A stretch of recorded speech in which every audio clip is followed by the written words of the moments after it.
আসসালামু আলাইকুম। আজকে আমরা 1098 সিকোয়েন্স IJ4 এই প্রবলেমটি সলভ করব। এখানে বলা হয়েছে যে ইনপুট হিসাবে কোনো কিছু নিবে না, কিন্তু আউটপুট হিসাবে আমাদের যে সিকোয়েন্সটি আছে সেই সিকোয়েন্সটি আউটপুটে দেখাবে। পূর্বের ন্যায় আমরা যে সিকোয়েন্সগুলো আউটপুটে দেখিয়েছি ঠিক অনুরূপভাবে এবারও এই সিকোয়েন্সটা আউটপুটে দেখাতে হবে। তো এখানে দেখুন, আই এর মানটা শুরু হচ্ছে 0 থেকে এবং জে এর মানটা শুরু হচ্ছে 1 থেকে। তো আই এর মান যখন 0 তখন জে এর মান 1 2 3 করে এভাবে করে বৃদ্ধি পাচ্ছে। তারপরে আই এর মান 0.2 0.2 মানে 0.2 হিসাবে বৃদ্ধি পেয়েছে এবং জে এর মান 1.2, জে এর মান 2.2 এবং জে এর মান 3.2 এভাবে করে বৃদ্ধি পেয়েছে। তাহলে এক্ষেত্রে আমরা বুঝতে পারছি আই এর মানটা যা হবে জে এর মানের সাথে সেটা যোগ হবে। তো আই এর মানটা যখন 0 তখন জে এর মান 1 প্লাস 0। তারপর হচ্ছে আই এর মান যখন এখানে 0 দেখাচ্ছে তখন এটা জে এর মান 0 2 প্লাস 0, তারপর হচ্ছে 3 প্লাস 0। আর এইখানে যখন আই এর মান 0.2 তখন জে এর মান 1.2 মানে হচ্ছে 1 পয়েন্ট প্লাস 2, 1 প্লাস 0.2, এখানে 2 প্লাস 0.2, এখানে 3 প্লাস 0.2। তার মানে এইভাবে আই এবং জে এর মান একত্রিত করে জে এর মানটা দেখানো হচ্ছে এবং এটা আই এর মানটা শেষ হবে 2 এ জে, কিন্তু জে এর মানটা কততে জে শেষ হবে সে কথা এখানে বলা হয় নাই। এখন আমরা এই প্রবলেমটি সলভ করব। আমরা কোড ব্লকে চলে যাই। কোড ব্লকে ফার্স্টে আমি প্রথমে কিছু ভেরিয়েবল ডিক্লেয়ার করে নিচ্ছি। এখানে দেখুন, এখানে ইন্টিজার টাইপের মানও দেখাচ্ছে এবং ফ্লোট টাইপের মানও দেখাচ্ছে। তো আমি এখানে দুইটা ভেরিয়েবল ডিক্লেয়ার করে নেব, দুইটা হচ্ছে ফ্লোট টাইপের ভেরিয়েবল ডিক্লেয়ার করে নেব। এখানে ফ্লোট দে আই এবং জে এম ডিক্লেয়ার করে নিলাম। তারপর আমি এখানে একটা ফর লুপ ইউজ করব।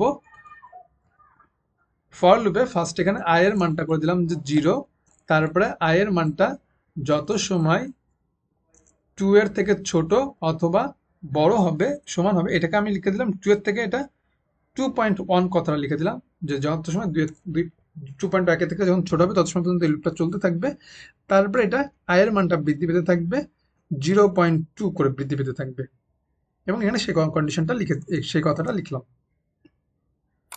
তারপর আমরা এখানে একটা ফর লুপ নিচ্ছি এবং ফর লুপে আমাদের এখানে দেওয়া আছে যে জে এর মানটা হবে 1 1 2 3, মানে 1 থেকে শুরু হবে 1 2 3 করে এভাবে সবসময় চলতে থাকবে। তার মানে এটা আমাদের জে এর মানটা শুরু হবে J equal 1, J less than equal 3, তারপরে জে প্লাস প্লাস।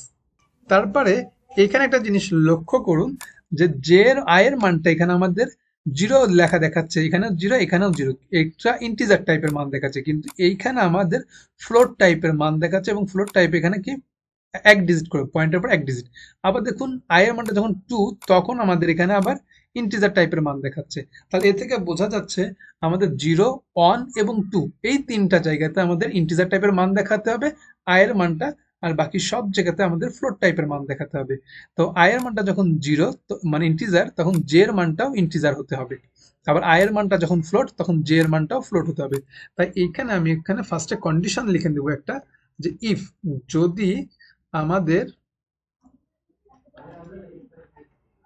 0 থেকে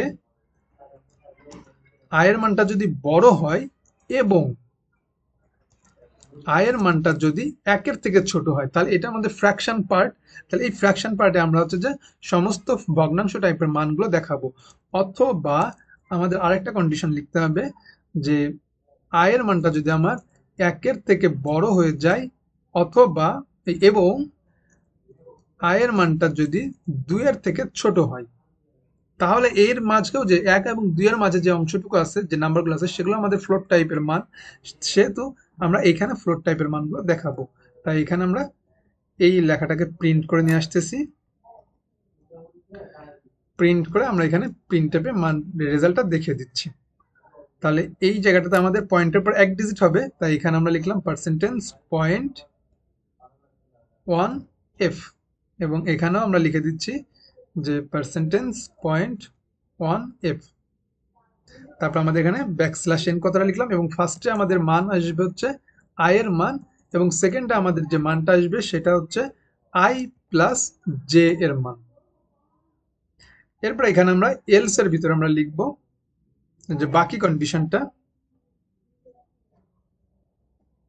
যে এলস এই কথাটাকে আমরা এখান থেকে কপি করে নিচ্ছি। এখানে আমাদের একটা সেমিকোলন হবে, এখানে একটা সেমিকোলন দিয়ে দিলাম। তাহলে এই অংশটা আমাদের এবার এখানে এখানে দেখাবে হচ্ছে আমাদের ইন্টিজার টাইপের মান। তাহলে আমি এখানে ইন্টিজার লিখে নিলাম এবং এখানেও পার্সেন্টেজ ডি কথাটা লিখলাম। এখন এখানে দেখুন আই হচ্ছে একটি ফ্লোট টাইপের ভেরিয়েবল এবং জে হচ্ছে একটি ফ্লোট টাইপের ভেরিয়েবল, কিন্তু আমাদের এখানে প্রিন্ট করতে হবে ইন্টিজার টাইপের ভ্যালু। তাহলে এই আই কে আমরা এখন কাস্টিং করে নিব। তাই এটাকে আমরা এখন এখানে সামনে লিখে দিলাম ইন্টিজার এবং এখানেও লিখে দিলাম ইন্টিজার। জে এর ক্ষেত্রে আমরা এখানে লিখে দিলাম ইন্টিজার। তাহলে আমাদের প্রবলেমটা এখন সলভ হয়ে গেল। এখন যদি আমরা এটাকে রান করি,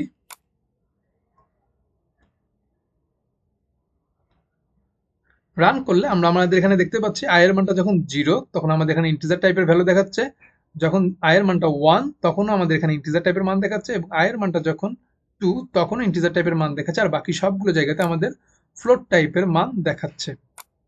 তো এই হচ্ছে আমাদের মেইনলি প্রবলেমের সলিউশন। এখন আমরা এটাকে কোডটাকে কপি করে নিয়ে সাবমিট করে দিব। কপি করলাম, তারপরে এখানে পেস্ট করে দিলাম, এটাকে আমরা সাবমিট বাটনে ক্লিক করলাম।